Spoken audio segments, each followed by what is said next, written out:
The Secrets of Technology is brought to you by the StarQuest Production Network and is made possible by our many generous patrons. If you'd like to support the podcast, please visit sqpn.com/give. You're listening to The Secrets of Technology.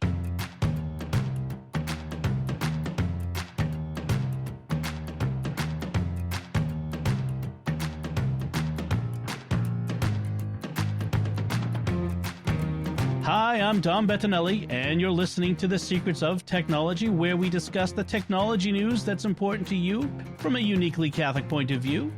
And joining me today on the panel are Joanne Mercier. Hi, Joanne. Good day, Dom. And Father Cory Stika. Hi, Father Cory. How's it going? Very well, thanks. I would like to start with a bit of listener feedback. This feedback comes from, is based on our conversation last week that I had with Jack and Thomas on setting up your home network properly and safely and securely. And Billy Bones sends an email, says, one thing I use when guests come for the first time is a Wi-Fi NFC card with a QR code sticker on it with the login information. For example, for an iPhone, all you need to do is open the camera app and focus it on the QR code, and it asks if you want to join the network. And I would add that on Android, it would pick up the NFC and do the same thing. Yep. I found this extremely helpful for newer guests. And then he adds, also, I love Thomas's pick on using multi-MC for modded Minecraft. I've been using it myself for years and have found it much easier than the regular Minecraft launcher for mods. And that is a great idea. I love the idea, like, if you are someone who hosts people, like you have pool parties or that sort of thing, or if you rent out a house on Airbnb or, anything like that, having a card, and it's super, super easy.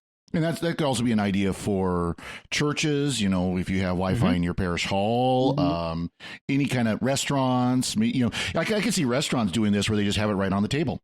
Yeah, definitely. Join our Wi-Fi, scan this, If you have like church meeting rooms that you have people want to be able to access the Wi-Fi, any place where you have guest Wi-Fi, where you want people to log in. Yeah, that's great. A great idea. Yeah, that was going to be my caveat, is that if you really should have a guest Wi-Fi system separate from your regular Wi-Fi system at home or at the church, because you don't want anybody scooting around on your own stuff. Yeah, right. I mean, ideally, home you should be okay, but it depends on who you have over too. If you've got any kind of, and if you've got things you don't want people to get at, then it is best to set up a second. And pretty sure every single Wi-Fi router that's available today can do multiple networks.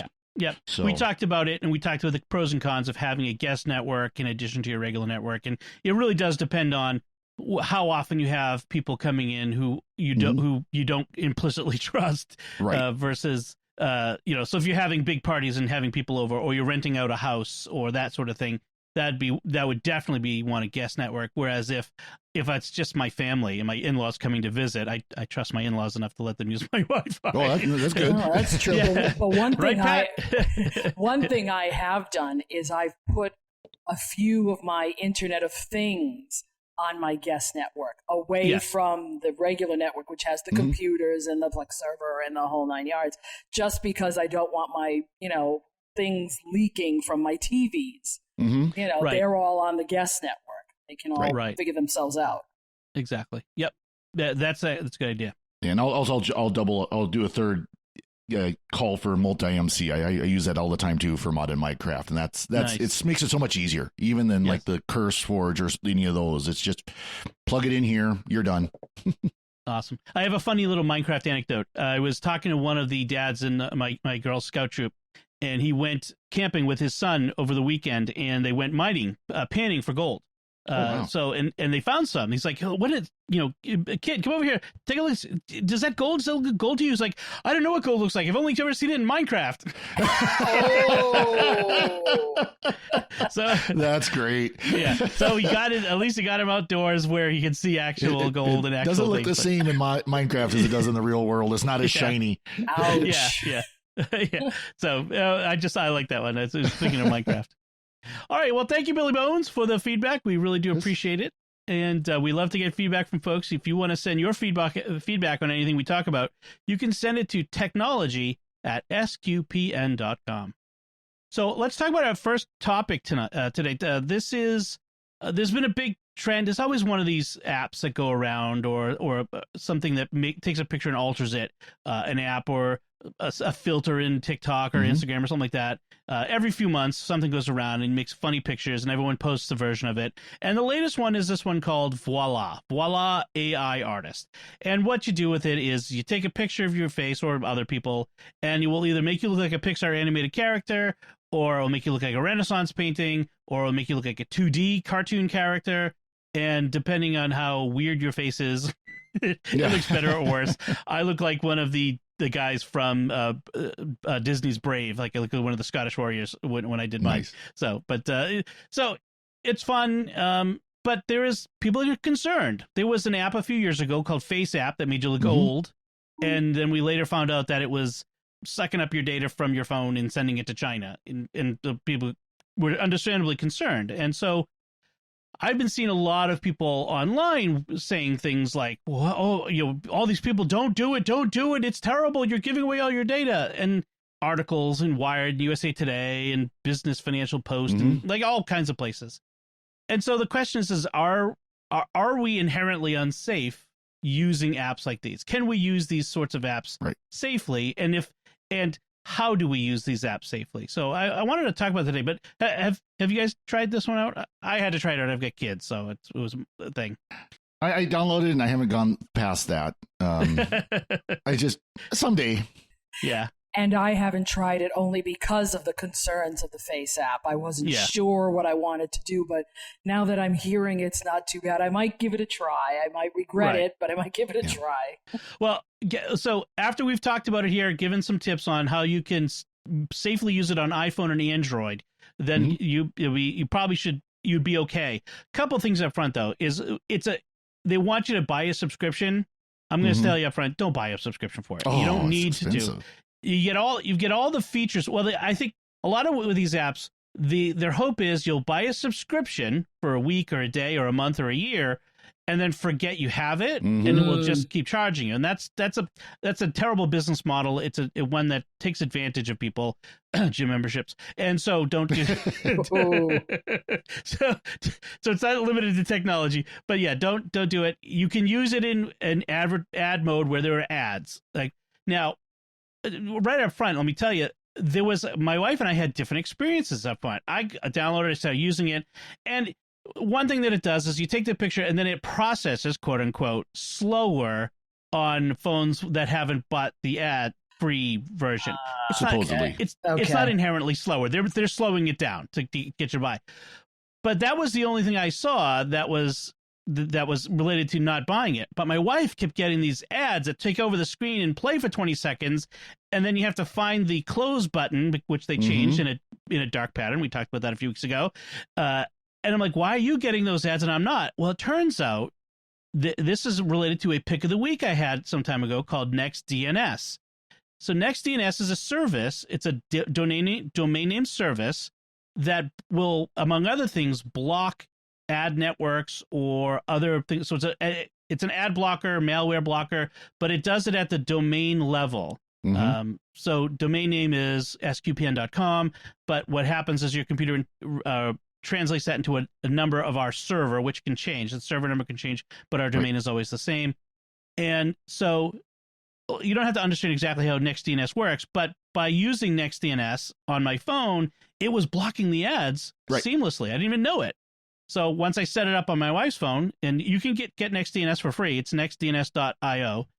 She was blocking the ads too. So I'm not saying you want to necessarily, cheat people out of legitimate money, but that was something that was happening just by virtue of having the NextDNS installed on my phone. So I wasn't intentionally doing it. Admittedly, and others might disagree with me on this, but if you want my money for an ad, fine. Show me a non-invasive ad. Right. That doesn't have a dark pattern. If I have to wait even 10 seconds for an ad, YouTube with its, sometimes you get 5 seconds and you can close it and sometimes you can't. No. Yeah. There's a reason why ad blocks were invented. We don't want to see that. Right. Yeah, this is terrible because I have Flipboard. So I have all these different, stories and news items that I can look at. And every once, other than the cookie one from everything outside of the United States that drives me crazy, I do get these. All of a sudden, you start reading the article and the ad drops down. Yep. Right. And you're in like, the middle of read. Yeah. Right. And if you click it off, so it goes, the whole article goes away. I hate that. That's just infuriating. It is. And Dom saw a rant that I put on a Discord server we're on where, if I go to a news channel, don't start playing the video with the ad. Oh, just don't. Yes. Just don't. But it's a lot of these services where they have these ads, and that is how they make money. And I don't think anybody who uses the free apps don't want them to make money, because we want them to make money so that they'll keep updating the apps, right? But do it in a way that isn't so invasive. Yeah. Right. They get obnoxious because they want to make you buy. But what it does to some people, like my husband and I, is we just say, no, you're going to be that obnoxious. Right. Forget it. Right. Yeah. So I don't feel too bad about the ads not showing up. I mean, you still see some ads, but it's not the obnoxious ones that take over the whole page, and you have to hunt to find the close button and accidentally launch the ad and give them the impression that isn't really valid. All right. So that's up front. Now, how can we use the apps like these and limit the amount of data they get from us? So because what I was seeing was people on Facebook saying, how could you sheep out there be using this app? Don't you know you're giving away all your data? And I'm like, dude, you're saying this on Facebook. Yeah. You've already given them all the data your data's out there. Your data's out there. It's gone. The fact that you're doing it on Facebook is you've already given away, the barn door has already been open for a week. I mean, those horses are long gone. So, but how can we limit the amount of data that apps like this and other apps can get from us? And the nice thing is that both Apple and Google have really come a long way in the past few years in letting us close the loop on our privacy and our data leakage. And so I'll give a brief on how you can do it on iPhone. And Father Cory, I'll rely on you to tell us how you could do it on Android. But on iPhone, the first step is to go into settings. Then you go under privacy, photos, and then you hit selected photos. And then you're going to go through it and say which app which apps can have access to all your photo library, and which apps can have no access to photo library, and which apps you want to tell it at the time which photos it can look at. So you put selected photos for those apps where you want to be able to, at the moment, tell it which photos it can look at. So I do this with Instagram, I do it with Facebook, and I did it with Voila. And so what happens is when you are in the app and you want to post a photo or use a photo, you'll hit the button and it will come up and say, there'll be a manage photos button. It comes up in the app. You tap it, that will take you into photos, and then you'll select which photos you want the app to be able to see right now. And then that app has only access to those photos. So I don't give them the store. I don't give them all 25,000, or gosh, it's probably twice that nowadays, the way my wife takes pictures, photos in my photo library. It's just the ones I let them look at. Okay, so that's the first step.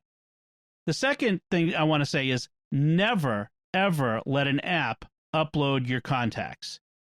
Like Facebook Messenger's constantly saying, oh, you'll have a much better experience of our service if you let us upload your entire address book. No. Because that's not just you leaking your data. Now you're giving away someone else's data. All the information that you have about somebody else, their phone number, their address, their email address, all that, anything that you have about them in your contacts, you're giving away. And that really bugs me, because that's not just me making a decision to leak my data. That's me leaking someone else's data. Even if that person isn't even online, that information is getting. So you got to be careful with that. So unless it's specifically an app that must use contacts, like a messaging app or an email app, what I do is I go to privacy and contacts and I turn off access to contacts. Or when I first launch the app, I say you can't access my contacts. Yeah, I had a slight problem with that because a good friend of mine is moving to Italy to live, and they want to use WhatsApp in order to communicate.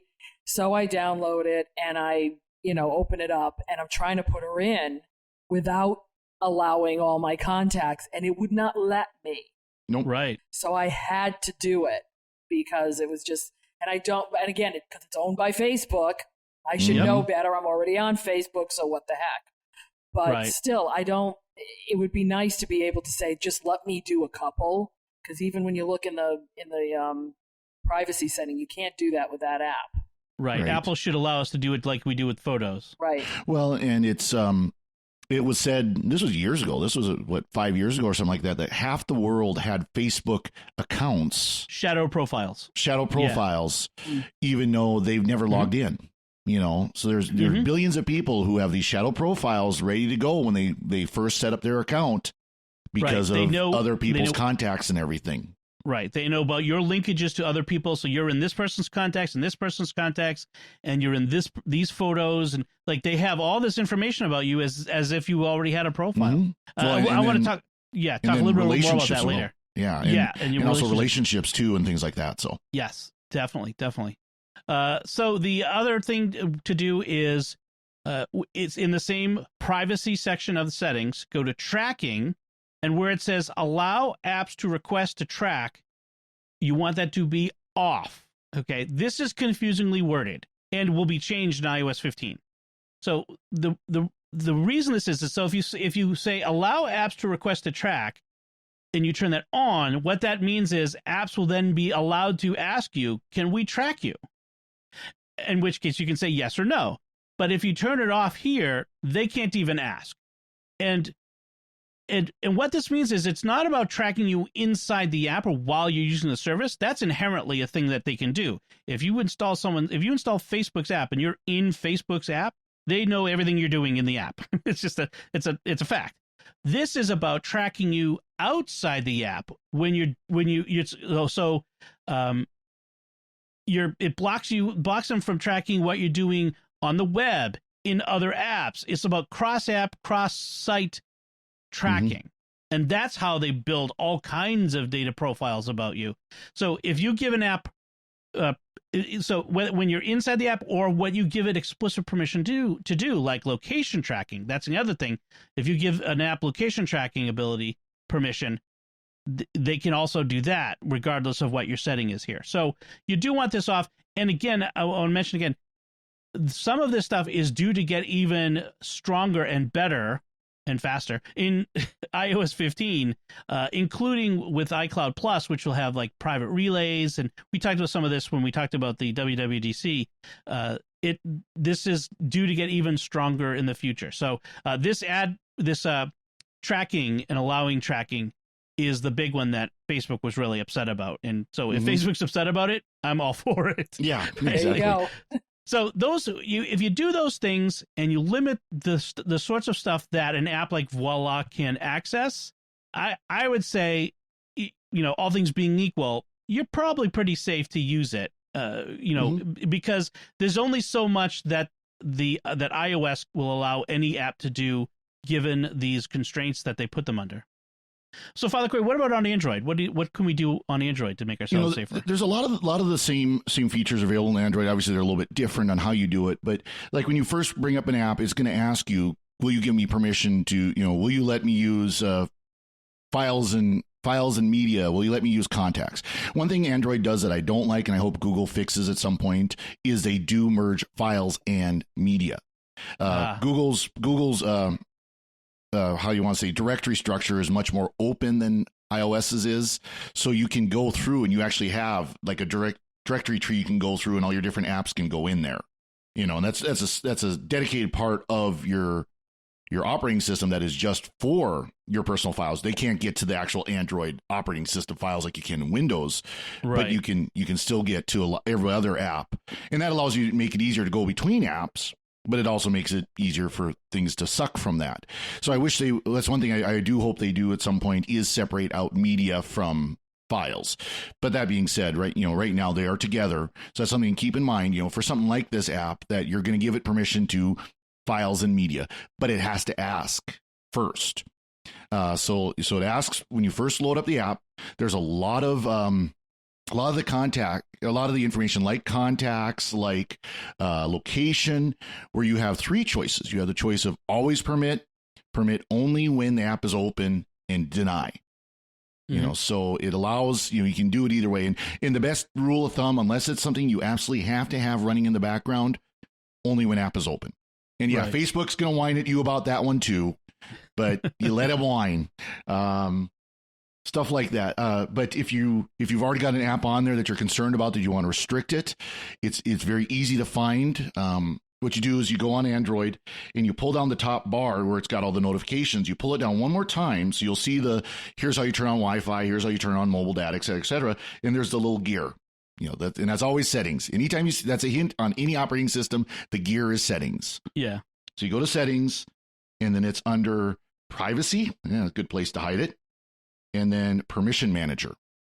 And permission manager lets you look at each of the permissions and all the apps that are using that permission.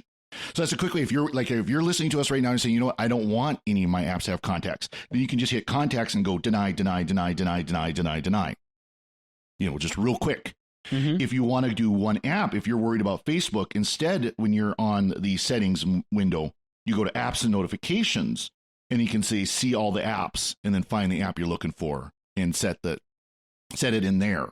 And it will show you these apps have full-time permission. These apps have only when the app's open. These apps are these permissions are full-time. These are when it's open. These when it's denied. But it's the same permissions. You get the same permissions both ways. It just depends on what you want to do. And I think that's actually was a wise decision on the part of Android to make it where, again, you've got I really don't want any of my apps to have contacts. So boom, boom, boom, boom, boom, gone. Just a real quick way to do it, because then otherwise you have to go into Facebook, turn off contacts, go into Twitter, turn off contacts, repeat. That's the same way in iOS. It's all in one place. Yeah, that's really nice to have. It's nice to have both ways too, because then you can just find the one app versus both. If there are other, they call it special app access, and this is getting into the deep stuff. This is the stuff that like your helpers, your Google helper, and things that run in the background of Android do. But you can change a lot of things, like what is your usage of other apps? Because like your I don't I think of Task Manager on Android, it's going to want to know how long have you been using this app and how much processing and all that kind of stuff. And that's just built-in operating system stuff. So you can really get deep on this. So Android has a lot of ability to make it real fine details, really granular control. Yeah. And if you, and I'm pretty sure if you start monkeying around, though, just as a warning, if you do start monkeying around in this special app access, you're probably going to break things in apps that they don't like. Your apps probably aren't going to work the way they should. Let's just put it that way. Okay. All right. So that's only in extreme circumstances, and if you know what you're doing. Okay. Yeah, but just the regular, again, permissions, permission manager, and apps and notifications, that'll take care of 90% of your concerns you've got again. And the same advice again about using, turning off contacts if it doesn't need it. It would be nice if you could turn off do the selected photos. I tried to see if there's a workaround where you could share to an app, and that doesn't work. It still is going to ask for media permission. So right. Cool. All right. And then anything else you want about on Android? Anything else we need to think about? And just going to repeat something. I can't remember if we said it actually at the beginning of the show or if we were talking about it before, but if you're using a mobile phone, and whether it's iOS or Android, you are leaking data. I mean, it's one thing to realize. It is impossible to lock these things down completely. Well, it's possible to do it, but then it becomes useless. I mean, it's a balance between convenience and privacy, and that's really what all technology is about these days. Is we are balancing our convenience and utility and privacy and security. Yeah, and I think I for one just want to be smart about it. You know, I mean, I have to use Facebook for work, so I know I'm leaking all kinds of stuff, but why should I double that or triple that with other apps that, I don't really need? So let's just keep it to the ones that I have to use and go from there. Right. Be aware of how much your data is leaking, and beware of what balance you've decided to choose. That's the thing. Be in control of your data usage and what data you're giving away. Don't just be at the whim of the big tech companies. Understand how you use your technology, and that's what we're here for. Exactly. The one thing I want to address is something. It's sort of related. I often hear people say, things like, and I'm sure we've all heard it. My husband and I were sitting in our living room talking about going on vacation to Aruba in front of our Echo, and then I went on Facebook and it showed me ads for Aruba. Is my Echo telling Facebook what we're talking? No, they don't need to. Frankly, it's a little scarier because there are lots of ways that big data, and by big data I don't mean a single company, but big data is sort of the conglomeration of all of the information that's out there about you, all the data about you that is sold and brokered and conveyed from one entity to another and combined in ways to say lots of things about you, sort of like the shadow profiles we're talking about. So you have like we talked about IP addresses. When you're on your computer at home, you go to a website, your IP address is logged. So it knows and if you're logged into the site like Facebook, it associates that IP address at that time with you. And then you go to Amazon or you go to Expedia or you take your phone now and you go to a friend's house. And now it knows that you've been in the same place as your friend who is also been looking up stuff about Aruba, and they know that if your friend's looking something up like this, you may have a similar interest, and so on and so forth. And when every time you buy something at a store and you've got your phone with you, and these sorts of things, your name is associated with a purchase, say, because you give them your phone number because Target wants to know your phone number, or you have a customer card with them or something along those lines. They learn things about you. I tell this story all the time about the dad who called to complain to Target because they were sending his daughter ads for pregnancy pills, and she's 19, she's not married, she's not pregnant. It turns out she was, and that Target knew before the dad did. And not because she was buying prenatal pills or something like that, but because they have enough data on all women of childbearing age that women of childbearing age who are pregnant tend to do these things that seem completely unrelated. Right. Yeah, I think people don't realize, because all of us are big Googlers. So we run to Google when we want to find something. They don't realize that they stitch all that information behind the scenes on us. Right. So why not show us things about Aruba, even if we're thinking about, the Bahamas, because we're thinking about Caribbean or, Southern waters vacation, Right. Well, and one thing like Facebook does is they have trackers that are on different pages. And it's as simple as, if you put on your page a Facebook logo from Facebook, it's not like there's any code behind that. All that is saying is I go to that page. It says, this Facebook logo was downloaded to IP address 1234. IP address 1234 is currently being used by Father Cory. Right. I mean, it's something that simple. It really is. It's something that they can do on the background very easily, because all it does is it just registers 1234 for that logo, that download from this page on Aruba. And then, later as it's doing its data conglomeration, it goes, these match. So then Father Cory's looking to go to Aruba, which I would love to. That has any page that has a Facebook sharing button on it or a Twitter sharing button, all these sorts of things.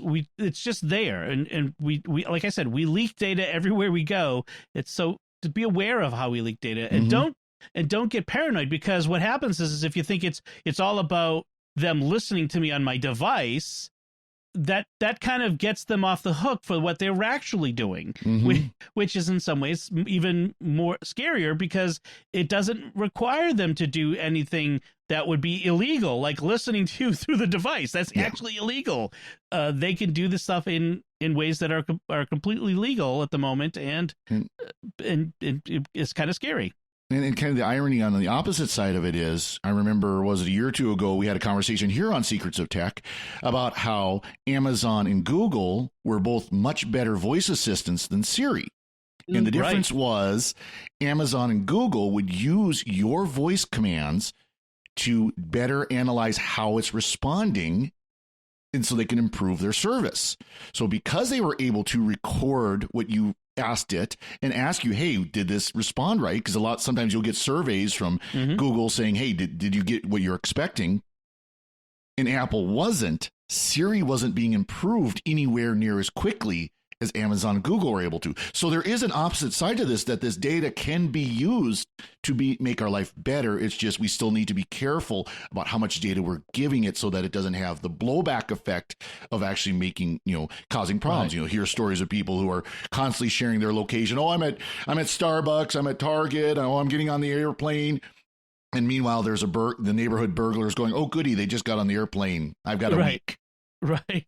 Yeah, I'm one of those people that does not, when I go on vacation, I tell very silent. few people, or I continue to do as normal. And then maybe when I come back, I'll say, just had a great vacation. Here's some pictures. But I have friends who, have the little plane going from here to there. I'm like, people, you really want to tell everybody this right now? Not a good idea. Right. And some people will share that only with friends, and there's other things to do, but it's about being aware. Understand what you're doing, what information you're giving out, and to whom, and that's the big thing. All right, I think that's enough of that for now. I'm sure we'll be back talking about this sort of thing again. This is a huge part of using technology in our time. But first, I want to thank our patrons. Specifically, I would like to take a moment to thank the patrons who make it possible for us to create the secrets of technology. And today that includes Ryan T., Glenn D., Daniel C., Filippo F., and Paige K. Their generous donations at sqpn.com/give make it possible for us to continue the secrets of technology and all the shows at StarQuest. You can join them by visiting sqpn.com/give. And if you are in the United States, that is a tax-deductible donation. So just thought I'd point that out. I haven't mentioned that in a while. All right, let's talk about some headlines. I saw an interesting study in the paper today that said that, at least in the Boston area, even as late as January of 2022, they expect only 62% of people who are remotely working to be back in offices. That's big. But the headline I want to talk about for today is related, but is this headline from CNBC about as offices shut down because of COVID, people went out and bought vans to work from. Some people were living in the van, perhaps down by a river, but they're converting them into, say, like mini motorhome sort of situations. Some people were using them just as a sort of mobile office. And I thought that was a really interesting idea. If maybe you don't want to remote work from home all the time. Maybe you don't have a home office, so you don't have you have kids that are home too, and you couldn't get any work done, you couldn't concentrate. So some people went and got a van. I kind of like this idea. There was one story about the guy who is a CEO of a company, and he drives to a different place somewhere in the San Francisco Bay Area every day and works from the van by the water in a park, as long as he's got internet access. So what do you guys think of this? I love it. I would absolutely love to do it, but in my line of work, how do you do that? Yeah. So. You and Father Cory don't seem like it would be all that actually, helpful. Ironically, this is something I have considered because of our distances, living in small, rural areas, small parishes. Something like this, where like one of those conversion vans where it's the RV vans, it's a full-size van, but it's an RV inside, would be absolutely perfect for me, because I could have one rectory that's my home base, that's the main parish, and then just go from parish to parish and spend a couple of days in the van, as needed. So this actually is something I've thought about for some time. And I have to say, Dom linked to an article from MS or CNBC, and I'm kind of jealous of this couple because they got a really nice looking 1977 Dodge van that they're living out of. It'd be like, oh, that would be fun. Yeah. But I can see this though. I can see this in big cities where people would, say they'd leave their house, they'd go to, say, something as simple as a Walmart or a Starbucks, strip mall with a Starbucks or something, and just pull up with the van, and they've got their, their little Verizon or AT&T MiFi and go to work. I've thought of this, like even with SQPN, like as long as I have a place to record, I could do it from anywhere. If we had a big motor, I'd need a big motorhome, with a dedicated space that could be just the studio, and just go on the road and just podcast from around the country. SQP on the road. I'm kidding. It would be awesome. It'd be it would be really fun. It'd be expensive to do, but let's make that aspirational. But I love this idea. I mean, sometimes I love working from home.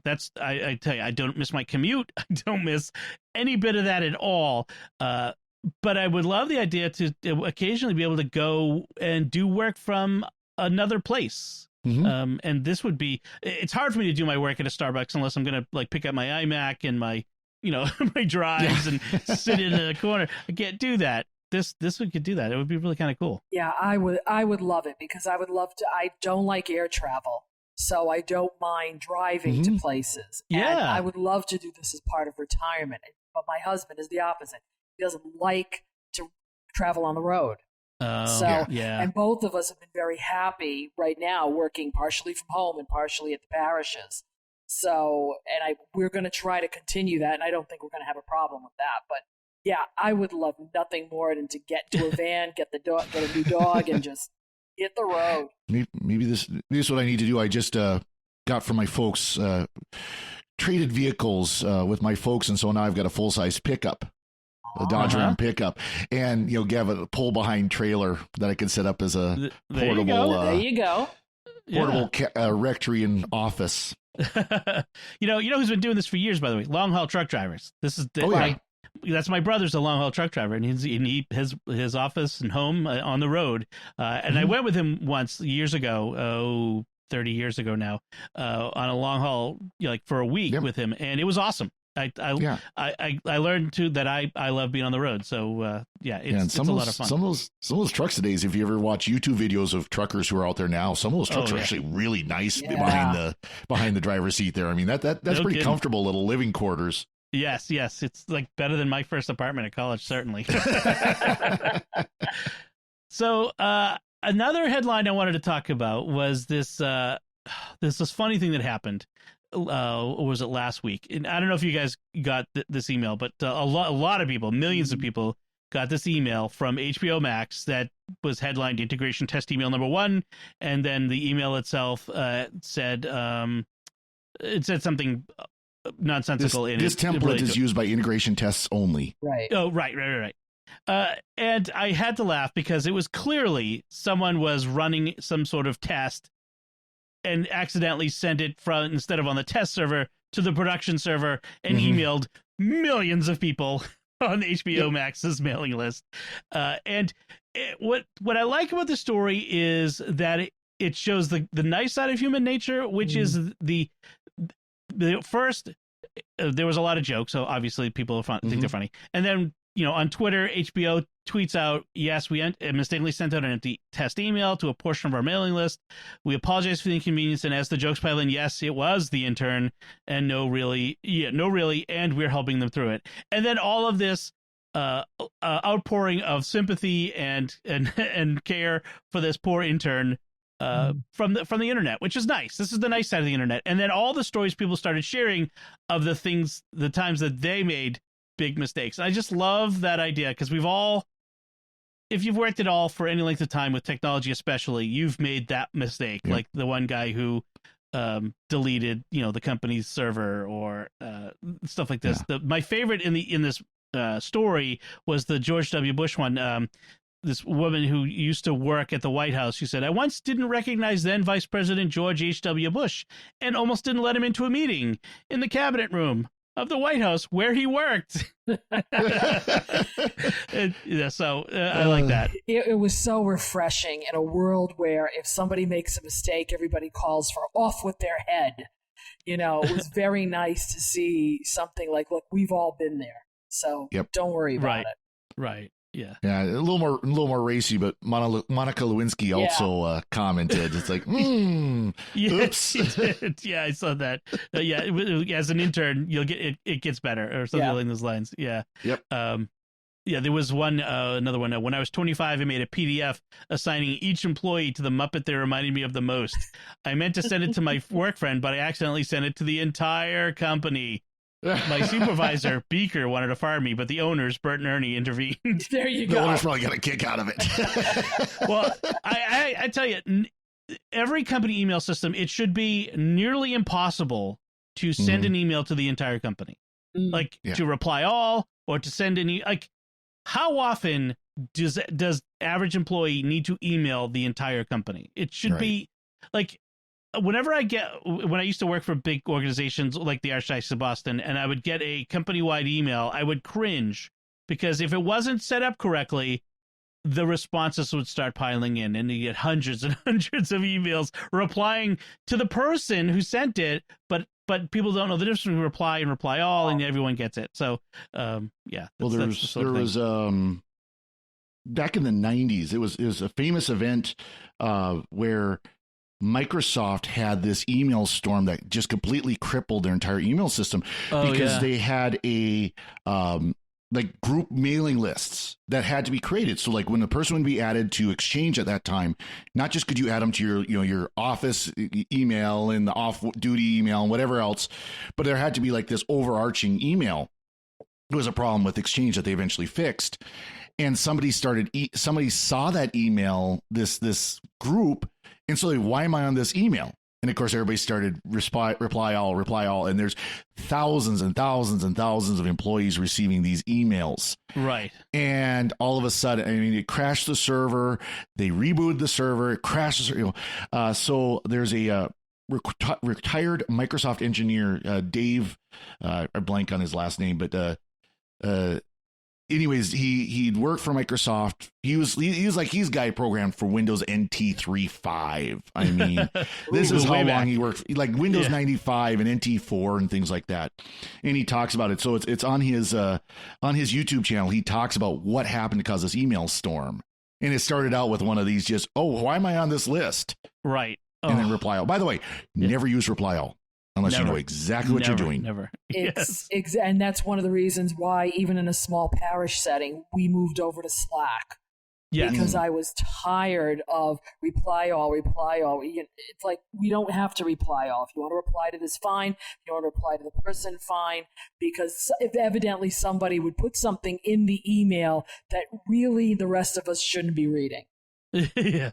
Well, and then the email chain would get fractured, and it would slice off into private conversations, and then you didn't know who was getting what part of the conversation. It was just it was always a mess. Email's a mess. It's terrible. But it's what we have. So, but yeah, I think Slack, if you can get away with switching to something like Slack, it's better. But I do feel for the intern. I hope it's a great lesson for them that like someone said, it gets better from here. Yeah, and no intern was hurt in the making of this. That's right. Awesome. So so that'll do it for our headlines today. Let's move on to our picks of the week. Joanne, what is your pick this week? My pick is something that I figure we've all talked about, but we haven't really talked about, and that I was surprised you hadn't picked it. None of us had picked it before, and you get to pick it. I know. It is the lovely Plex server software. And Plex is a wonderful system where you can do a couple of things with it. When I got it this time, I actually signed on for the year of movies and TV with it. But my original idea for it was to be able to put it on my new Synology and then dump TV shows and movies into it so that we could watch those at home. So there were two things you can do with this particular software. You can put it on a Synology. You can put it on a laptop or a regular desktop computer, PC or Mac. I don't know why you would want to, because I really feel you have to have something dedicated if you have copious amounts of files. You have an old computer that you're not using, say, that you've upgraded. That's what I do. That would be the only way. But once you get it on there, it is really, it's the easiest thing. I figured it was going to be worse, but you get your video files together, you move them onto your drive that already has the Plex software on it, and then it populates. And when you go to your app, it's all there with the correct info, as long as you've put it in correctly. Right. That's the thing. You've named it correctly. You have to name, TV shows are named differently than movies. Right. And I you have to understand the convention else. For naming, but once you get it, it works. So this is something that has really changed our life here, because in fact, we started watching Forrest Gump the other night on a regular YouTube TV channel. My husband said, "We have that on the Plex, right?" And I said, "Yeah." He said, "Switch. I don't want to watch the commercials." Right. So we switched over to Plex. And right now I'm in the middle. Everybody did all kinds of different things during COVID. I've put 7 seasons of Touched by an Angel and 7 seasons of MASH are all on this. Right, I've got 2 more to go for the Angels and 4 more to go for the Docs, and then I have to stop Boston Legal. So it's like, but this enables us to enjoy the stuff that we've spent money on over the years, all as in DVDs one place. or whatever. Yeah. Yep. And I'm looking into buying. I asked a couple of weeks ago about getting a Blu-ray drive so that I can then do my Blu-rays and put them on there. So this is if you're the type of person who, even if you haven't cut the cord, just have a library you want to get control over. Look into Plex, and they're very nice. When I had them previously, when they were in the cloud, they charged me for a month when they switched, and I got a hold of customer service, and they were great. Within 24 hours, they rebated my money, said, thank you, we hope to see you again.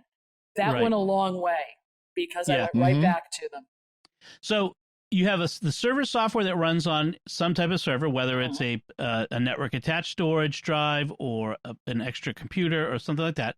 And then you have the player software, which you can run on your desktop, on a phone, on an iPad, on Apple TV, Chromecast, Roku. They have it everywhere. Smart it's like Netflix. TV, It's everywhere. Yes, it is. So you can, it streams to it.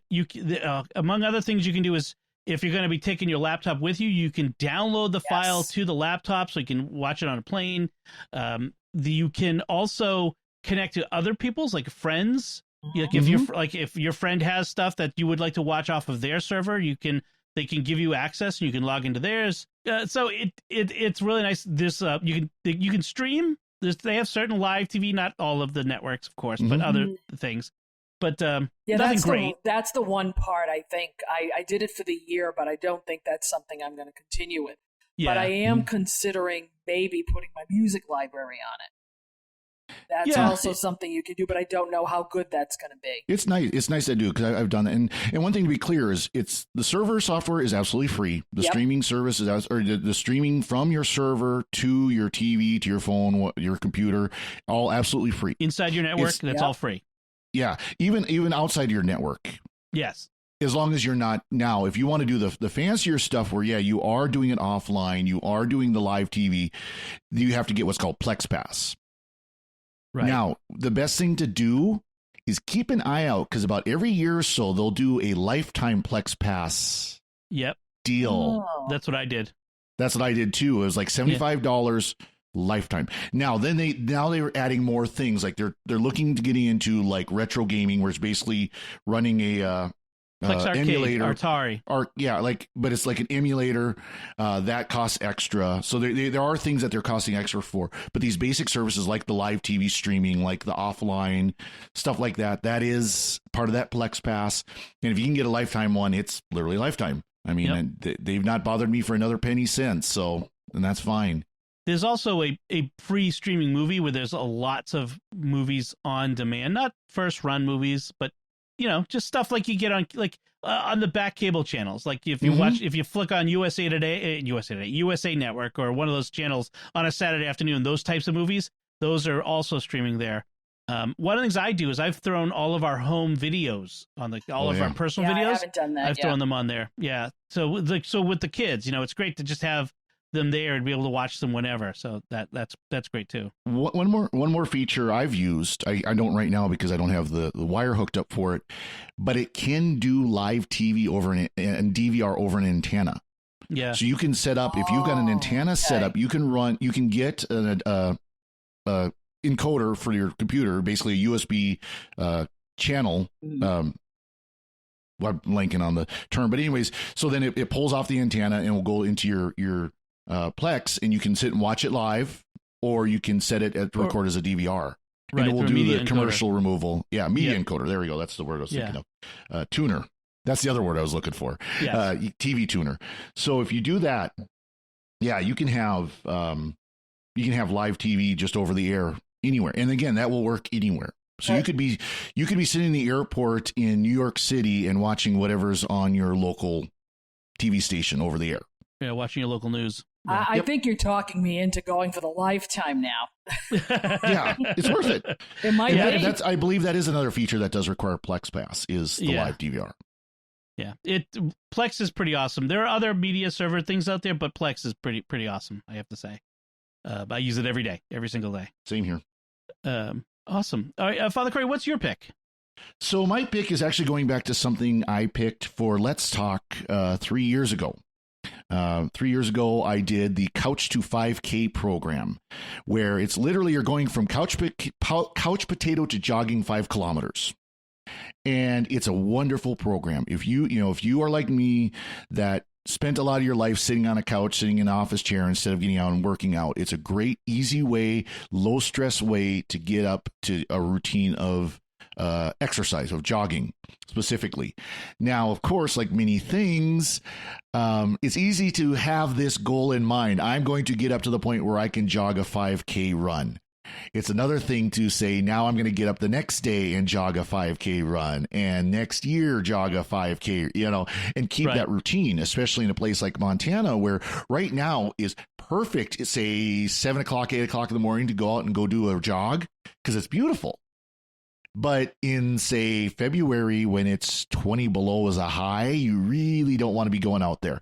And so, unfortunately, I got lazy. I got up to the 5K and did it for the rest of that summer. And the next year I did another 5K. And last summer with COVID, I used excuse why. I actually had joined a gym in the little town of Malta where I was living at the time. And of course they shut down due to COVID. So that didn't work. So I'm going to do the 5K again, the Couch to 5K again, or at least a little more advanced. I'm going to start like week 2 instead of week 1. And to help do that, there are Couch to 5K apps. And the one I in particular picked is C25K. And this is one by Zen Labs. And it seems to me to be kind of one of the easiest that's out there. It's got a lot of features, though, too, that help. But it's just C25K, and it's both Android and iPhone. It's available for both. The biggest thing, of course, it does is it shows you, okay, you're on day 1, week 1. Here's what you got to do. In the way the Couch to 5K program works is you run intervals. So you jog for so many seconds, you walk for so many seconds or minutes or whatever, however long it is. And you do that over and over and over and over till you've done 30 minutes, give or take. And so it says, okay, today you need to do 30 seconds of jogging, 1 minute walking, repeat. But the nice thing the app does, of course, you can do that with just a stopwatch. You can do that with just a pocket watch. The nice thing the app does is it will actually track that for you. And this one's nice. The one I'm using, C25K, it will have voice prompts. So you're using your earbuds. You've got your Apple Buds in. You've got your, I've got JVC earbuds. You're going along. You're doing your warm up. Okay, welcome to Couch to 5K. Start your 5-minute walk, and you do your 5-minute warm up. First jog, 90 seconds. Go. And it beeps to give you the timer to go. And that's the best thing it does is you don't have to be sitting there looking at your watch because believe me, when you're first starting to jog, 60 seconds doesn't seem that long. But you're sitting there going, oh, it's got to be getting close. What do you mean it's been 30 seconds? I'm only halfway there, Right. So that's the best thing it does is it keeps the timing for you. You don't have to worry about how much time do I have left, what repetition am I on? Because, of course, if you're only doing, say, 2-minute long repetitions, to do that for half an hour or really 20 minutes on your warm-up, that's 10 repetitions. So you got to keep track of, okay, I'm on repetition number 6. Right. So it does that kind of stuff. Another thing it does is it will do GPS so that you can get your map of where you ran. Now, you can share if you want. Now, we talked about security, privacy. You got to have your concern. Do you really want people to know where you're running, every day and stuff like that? But you can share it if you wish. But it helps you, too, to maybe find some trails, some paths. It's nice here where I can leave here, my house here, and a block away, there's a nice trail that runs along the river. Things like that. So so it's and then it's got other features, like they've got music that, of course, is supposedly scientifically proven to improve your pace and that, whatever. You can run, stuff in the background too if you want. But it's cool. It's nice to have an app that tracks it for you. You can do that, like I said, you can do the Couch to 5K without using any kind of device, any kind of phone, but it just makes it so much easier. You get this nice, pleasant voice in your ear. Please begin first repetition of 90-second running, Yep. I'm glad you said that you'd picked it on Let's Talk a while ago, because I'm thinking, I saw your pick and I'm like, wait, didn't we already do this? And I looked through the list. I'm like, I must be imagining it. I'm glad it wasn't just imagining it. No, it was. It was on Let's Talk. Yep. Actually, Tom, you might have even been on that episode. I think I was. So, all right. Thank you. That was a good one. My pick is an app called Harbor. It's disaster preparedness and disaster planning. One of the ways I saw it described is gamifying disaster preparedness, which I don't know if it's gamifying it, but it just makes it easier. What it does several things. For one thing, you tell it where you are. Okay. Again, this is location dependent, because the sorts of disasters you're going to get are going to be different depending on where you live. Mm-hmm. If you live in California, you need to be prepared for earthquakes. If you live in Montana, hurricanes is not a thing. No. Right. So you got to be, and if you're not in New England, if you live in, Georgia, blizzards is probably not a thing. So it really sort of depends on where you live, and so the sorts of disasters you need to prepare for. So it leads you through a whole bunch of questionnaires, and it helps you to think about, what sorts of things you got to worry about. So things like, how much do you have a first aid kit? Do you have a fire extinguisher? Where is your fire extinguisher? Go look at your fire extinguisher now. Is the needle in the green? And I bet, if I asked everyone in our audience, is your fire extinguisher in the green? You're going to probably say, I don't know. Go check after we're done here. Things like that. How much water do you have? So how many people in your family? Do you have pets? Okay, then this is how much water you should have in case of outage, and all kinds of things like that. One of the things it talks about is if your electricity goes out, these are the things you have to think about with keep safe food in your freezer and fridge. Do you have a thermometer in your freezer or fridge? It does offer to say, if you need a thermometer, you click the button here, we'll help you buy one, and you buy it through the app, and that's how they're making money, which is fine. I don't have a problem with that. I went and bought one myself because I wanted something specific, but I did go and buy one because I realized I didn't have a fridge and a freezer thermometer. So it leads you through that. It does risk assessments. If there is a disaster in progress, like a storm or other kind of emergency, it will lead you through the steps you need to take.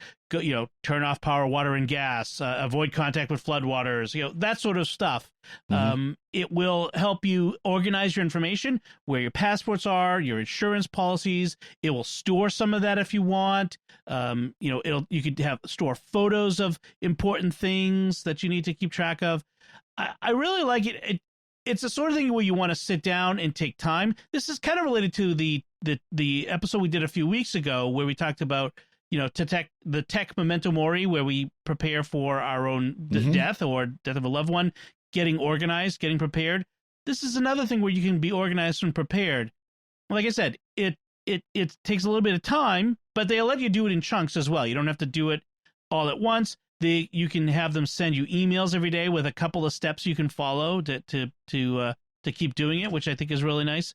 So it's a nice little app. It's really interesting. It's available on the iPhone right now. They do have an Android version that's on the way, and you can sign up on their waiting list on their website. And it's really good. I love stuff like this, Dom. So of course I've already downloaded it, and I have the hurricane ones and all the others from Red Cross. The only thing I would give a tip for people, if you have things like this and you have multiples, be careful at how many of them you're allowing notifications. Yes. Because when something happens, your phone tweets for about 20 minutes. Every single notification is going off for everything that's happening. It happens in a thunderstorm every time now. So we had severe thunderstorm warnings yesterday, and I had like 7 different notifications all go off at once. I'm like, I need to turn some of those off. Same here. Yeah. Actually, that's another pretty good tip. Your state may have a local emergency management office app. Mm-hmm. That would not be a bad thing to put on your phone for your local emergency management and for disaster prep, that sort of stuff. And I'm glad to see apps like this available because, of course, again, this is, living in a rural area. It's always kind of in the forefront of our mind. You're going to get bad weather. You're going to have it, middle of winter. You always prepare for a blizzard. Doesn't matter what the weather's like when you leave on a trip. You're always prepared for, a blanket in the car and a shovel and things like that. And I think a lot of people in more urban areas, suburban and urban areas, don't really think about that. No. You know, in this last winter with Texas, with that big freeze they had, a lot of people were caught unaware of what could happen if the power goes out in the middle of a blizzard. A lot of people in Texas would have been better off if they'd had done something like this. Not you know, it doesn't have to be this, but something like this. Yeah, and this isn't something like a prepper situation where you've got a year's worth of food and enough water to go swimming in.